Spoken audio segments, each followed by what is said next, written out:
Hey y'all. Hey there, BookTube. Noah.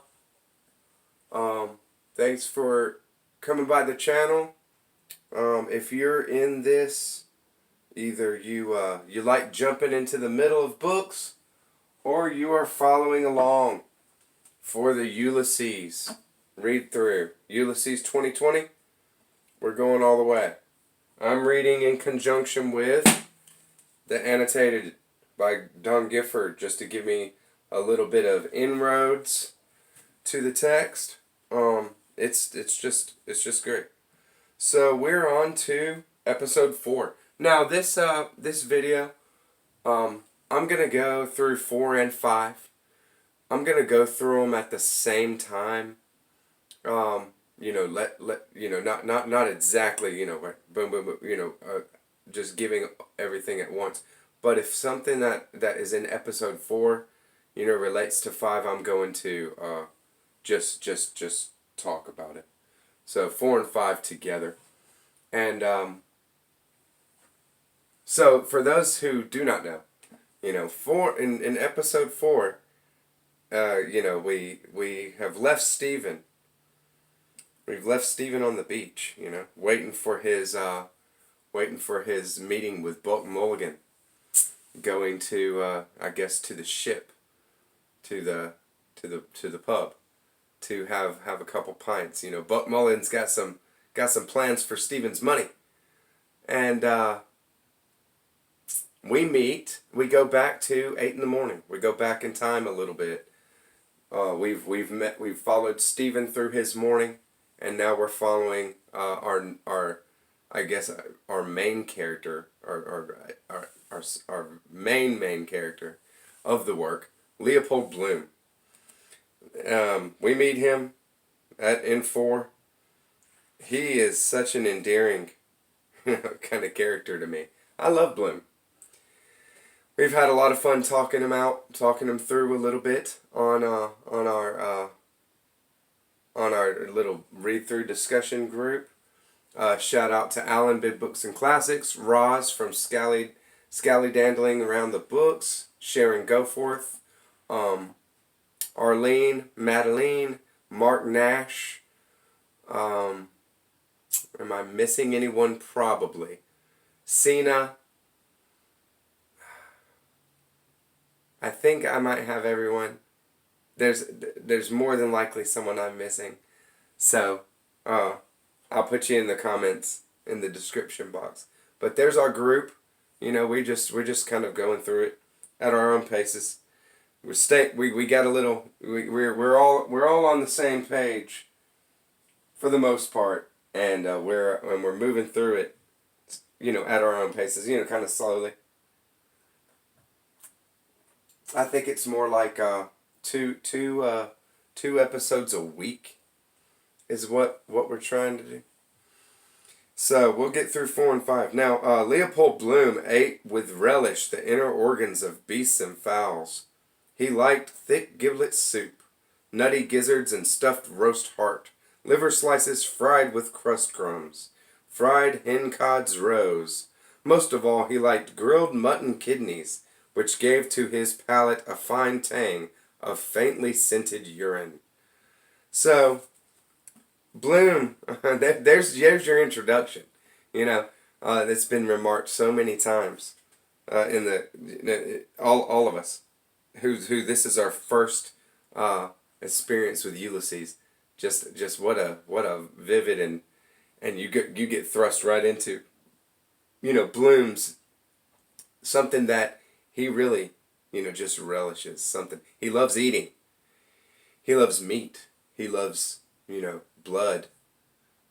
He loves, who knows how deep down that, we're gonna go.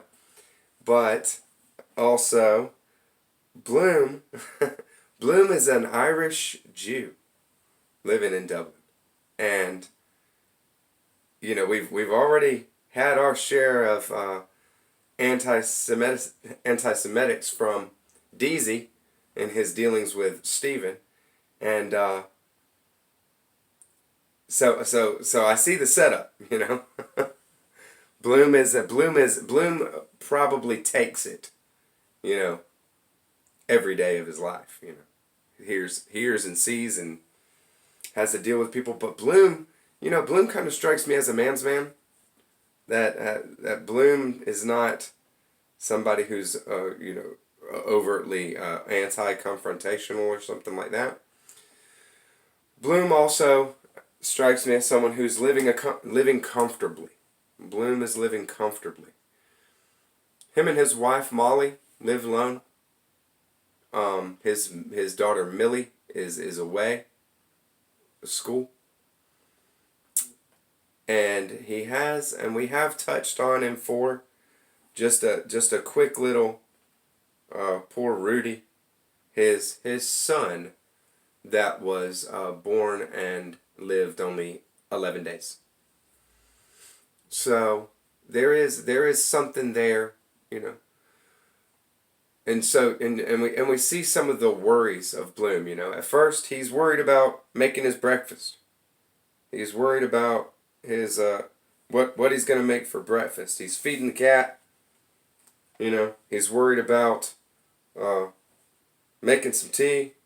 What he's gonna get for breakfast. He's gonna get himself a kidney, a fat kidney to fry up. Put on the pan. And he's worried about. He's worried about the a white card that's in his hat, and he said, very safe. He checked the white card in his hat band. Very safe, quite safe.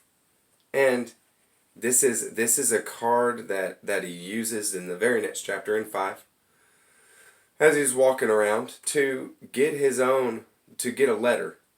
Under an alias. So Blum definitely has his own thing going on, and he's worried about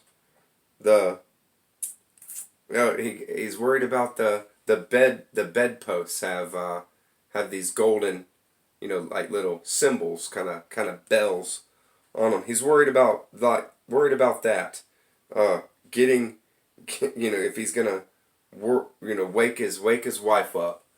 But he's asking her, peep in and, do you want anything? Do you want anything for breakfast? She's, sleepy. Sleepy Molly. Ample Molly sleeping. And he's just letting her, sleep, and very, very mindful of her. Not to say, worried, just anxious. And he's worried about, he walks out the door and he forgets his key, And he's worried about, should I go back in? Should I just go on down? Because I might disturb Molly if I go back in, kind of stuff. He's I get the sense that he's a man's man, and he's all guy like that. But he also is a worrier. He's worried about his interactions with the with the guy in the shop buying what he's getting for his breakfast there. So tendered a coin. There's where he gets it. He gets his 3p change. He gets his prime sausage, 3p, please. This is line 180 in chapter 4. His hand accepted the moist tender gland as it slipped into a side pocket. Then it fetched up 3 coins from his trousers pocket and laid them on the rubber pickles. They lay. Where they read quickly slid, disc by disc, into the till. Thank you, sir, another time. A speck of eager fire from Fox Eyes thanked him. He withdrew his gaze after an instant. No, better not. Another time. Good morning, he said, moving away. Good morning, sir. No sign. Gone. What matter? He walked back along Dorset Street. So, this kind of awkward interaction, that's only in Blum's head. I love it. I get the feel that I'm really in this kind of bumbling, overthinking Jew like something like a Woody Allen from Mighty Aphrodite, if anybody's ever seen, you know, Woody Allen. I love him, you know, but that kind of thing. So I love Bloom. I love being in that character's head. I like following along with him. He gets back home. There's some letters. He gets back home with his kidney. There's a note from his daughter to him, and there's a note in a bold hand. He knows it's a man, and it's addressed to his wife, and addressed to his wife in a way that might not be so respectful of her situation as a married woman. But you know, he delivers it to Molly. He's made his bread and butter. He's made his tea. You know, he's buttered these you know, every single thing is just he's overly worried about, you know, how many slices of bread he butters for Molly. Oh, she likes 4 slices. Oh, I got to get 4. Is that 4? Yeah, that's right. Oh, I got it. You know, just like this little back and forth all the time. I love it. So Miss Marion is the line 245 is the way that she's addressed on her letter. And you know, it's not Miss Marion Bloom. It's Mrs. Leopold Bloom. You know, she's a married woman. But you know, I don't. You know, this guy that's writing her is a guy that's a mover and a instrumental figure in the society in which Molly moves in, and their daughter as well. Molly is a singer, an accomplished singer, concert singer, and does plays, something like that maybe. Millie is artistically inclined as well, and wants to be in the show, you know, something like this. She's being photographed. In her letter, we see that you know, she's being photographed, things like that. So she's artistically inclined, and so good. So there's a couple of things. This guy Blazes Boylan is his name. So this guy Blazes Boylan is cropping up quick and many times, just right in the start. His wife is having correspondence with him, with this guy. His daughter is writing to him and saying, hey, say hey to Blazes for me. Say hey to, you know, I was about to write Blazes Boylan. You know, I was thinking about the song he wrote about these seaside girls. So, I mean, this guy is a charismatic figure, to say the least. I haven't met him yet, but I just get that impression. He's a charismatic figure. And, you know, there might be something even more. He might be, you know, a little bit of a son of a bitch. You know what I mean? Just one of those guys that you know, that are everywhere. You know, they're around. So Bloom goes up. He takes his breakfast up there. Molly gets her bread and butter, her tea. He's talking to her about, you know, the letter a little bit. She's hiding it under her pillow. You get a sense that they're not, you know, things are not really open, but there's not really any, you know, problem or conflict on the surface either. And she's asking him about a word that she doesn't understand in a book that she's reading called Metapsychosis. Is that what it is? Meta. I got it in the annotated right over there, but so yeah, what it is the Greek term for the transmigration of souls, and Bloom calls it out as such. So Bloom is a fairly well-read guy, I would say. By that, maybe not well-read, but I mean he's you know, he's not an idiot. That's for sure. So he tells her it's the transmigration of souls. Well, what's that, you know? And the transmigration of souls is a Hindu idea of reincarnation, where you actually have a divine spark that is your soul, that is yours, that is just for you, not this one body. This is the part of you that is the deepest, most immortal part of you, the witness to everything, that travels from one through one lifetime, and at death goes to another, reincarnates into another form, in another being, whether that be a lower level being due to you living unwisely, and vices, things like that. Maybe you have to spend lifetime as an animal or something like this, or even as a tree. You know what I mean? Something like that. Or a higher order of life, somebody who has more benefit or more ease in their life due to you living rightly, cultivating virtue, or even a purely spiritual being, like something like an angel, or something like they would call it a deva, some kind of a being that is more rarefied, lives longer lifetime, just all around less suffering in their state than anything else. But he's talking about the Greek idea of that, which I don't have a lot of experience with myself, but from what I can gather is the same as the Hindu transmigration of souls, which is opposed to the Buddhist idea of rebirth.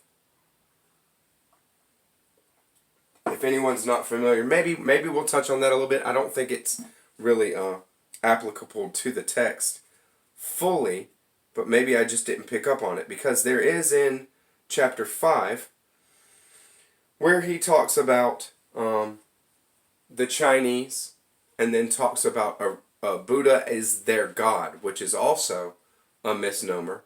Buddha is not a god. The Buddha is a man, a philosopher, a man that gained enlightenment by his own actions and his own practices and his own asceticism and his own courageousness. So there's these kind of things that are cropping up that are presented rightly, but are not true facts. So we have that back and forth. Blum about Burns's liver, or his kidney. Sorry, Blum about Burns's kidney, and then just runs downstairs, freaks out, gets it off the pan, and eats while he reads his daughter's letter a couple of times, enjoying his food. You get that whole thing. So there's the chapter 4. In 5, he's out again. He's walking around again, and he's out. He's dressed for a funeral. He's got to go for a funeral. He's thinking, looking at everything, constantly outward focused, constantly just acknowledging everything that he's coming in contact with. He's worried about nothing. Okay, here we go. The college curriculum. This is line 43 in chapter 5. The college curriculum, cracking curriculum. What is weight when you say the weight? 32 feet per second. Law of falling bodies. Per second. They all fall to the ground. The earth. It's the force of gravity of the earth is the weight. Just kind of,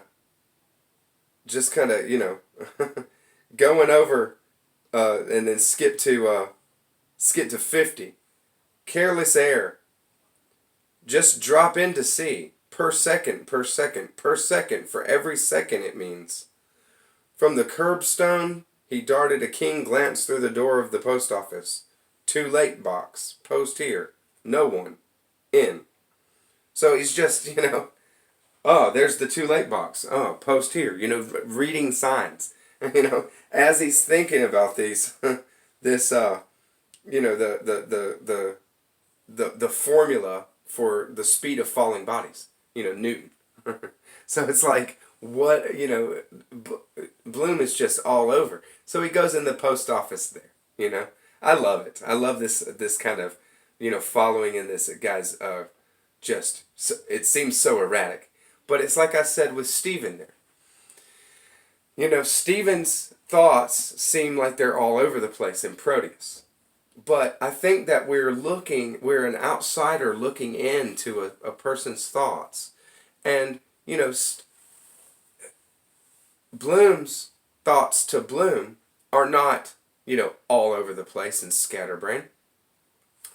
That's his experience. That's what he's going through. And so we're seeing, a different type of character than Stephen. Very different. And we're experiencing his life from the inside as he's going through stuff. And, I see it as scatterbrained. I see it as, just a worrywart in a way. But, it's not a negative trait. I don't mean to call those things out, and I want to make sure that I'm not jibing at him with that. That's just him. So he goes into the post office. He gives him that card that he was worried about. Oh, it's quite safe in my headband. Quite safe from what? Discovery. Everybody's concealing something in 4. Calypso, the concealer. Everybody's concealing something. Both Molly and Blum are concealing something. Right there. They're both concealing a correspondence. So Molly's concealed her letter from Boylan, under her pillow. And, Blum is hiding that card in his hat. Well, what does that card say? Henry Flower, Esquire, P.O., Westland Row, City. So, Henry Flower is an alias that Blum uses to get correspondence. Correspondence from who? A chick. a female, of course. And he sits and shifts this letter from rolled up in his newspaper to, to a pocket, from the pocket to the newspaper, back to a pocket, whatever. All this kind of stuff. Until finally, 3 pages later, he finally opens it up. And he can't wait to read this thing. He's thinking about it over and over. He's getting into conversation with people, this kind of this kind of back and forth that he feels like he's got just being roped into, but he actually is engaging with it as well. He's not. Blum is a courteous person. Blum is a courteous guy, but even while he's in the middle of talking with somebody, he's looking over across the street and noting a female across the street, and how what her wrist looks like, and her hair blowing, and look at her hat or her hair, and it's just like, come on, Blum, can you pay attention to one thing, but no, you know what I mean? It's not his way. So he opens up his letter. He's reading it. I just, how many times I got your last letter to me. I'm sorry that you didn't like my last letter. So there's something that that he's not satisfied with in their correspondence. Maybe it's some kind of role play. I am awfully angry with you. I do wish I could punish you for that. I call you a naughty boy because I do not like that other word. I do wish I could do something for you. Please tell me what you think of poor me. I often think of the beautiful name you have. Well, a fake name, Henry Flower or Leopold Bloom, you know. So both. I'm sure she'd say the same about both. I've never felt myself so much drawn to a man as you. I feel so bad about. Please write me a long letter and tell me more. Remember, if you do not, I will punish you. Then I will tell you all. Goodbye now, my naughty darling. I have such a bad headache. This Martha. I don't know what's going on here. Is it just this fun back and forth correspondence? You get it. You do get a sense Bloom has this idea that he's going to meet up with this Martha this next Sunday after the service, after a church service, I believe is what it says. And we're this is one day, one night here. So we're never gonna get there. I don't know how that's gonna work out, but we're never gonna see that day. not in this book, anyways. I don't think. So a lot of flowers, a lot of flower talk in this chapter. Chapter 5 is the Odyssey story of the Lotus-Eaters. The Lotus-Eaters are an island of people that Odysseus's party runs up on, and they are eating a flower that causes them to be lazy, sleep half the year, sleep 6 months out of 12. And, they're on drugs. They're on a drug. And they are completely apathetic. They don't care. And Odysseus, kind of has some of his men falling into that lifestyle, and has to drive them away and get off the island. Just a quick snippet on Lotus-Eaters. So there's a lot of those parallels in 5. He's a lot of flower talk, a lot of he goes to the bath at the end of 5. And he's taking it easy, but he goes and buys a bar of soap, this linen soap, and he's kind of put off by his pen pal there, Martha, saying, P.S. Do tell me what kind of perfume does your wife use? I want to know. Which is, if they have some kind of loving, or some kind of lustful correspondence, completely a valid question, I guess. Just show me, let me know what your wife wears.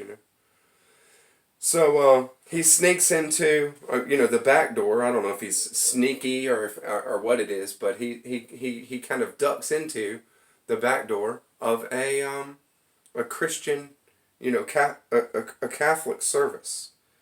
They're doing communion, and he's sitting in the back. Like I say, a Jewish, Irish Jew. So he's sitting in the back, and he's kind of thinking. He's always thinking. He's thinking about what is the point? What are they doing? What Jesus? Qui es homo? Behold the man. Mozart's Gloria. He's noting the girls and their bodies, as they kneel to take communion from the priest. Confession, notes on confession. So when it comes down to it, there's something that maybe he wants, that he needs, but he's also calling in jabbing at the things about the faith that he doesn't like. He calls communion cannibalism, eating flesh and drinking blood, which the argument can easily be made that if you want to take a total anti or a non-spiritual look at what it is, then it is just that, and on a spiritual level, then it is sharing the depths of one being to another, and the symbology is just that, symbol. But I don't know what kind of faith Bloom has, if any. at this point. So Bloom, Bloom has his time in the church there, and he um goes out and has his bath, lathers up, goes to the bath, and is now ready to go to his funeral. And that's where I'm at. Next will be chapter 6, Hades, guys. Thank you for joining. This is just my take on Bloom. I really enjoy this character. Just learning him, just meeting him. So I just wanted to go through it a little bit and let you know how I'm taking that right there. And happy reading. Thank you for joining me for Ulysses. We'll see you next time. Bye, BookTube.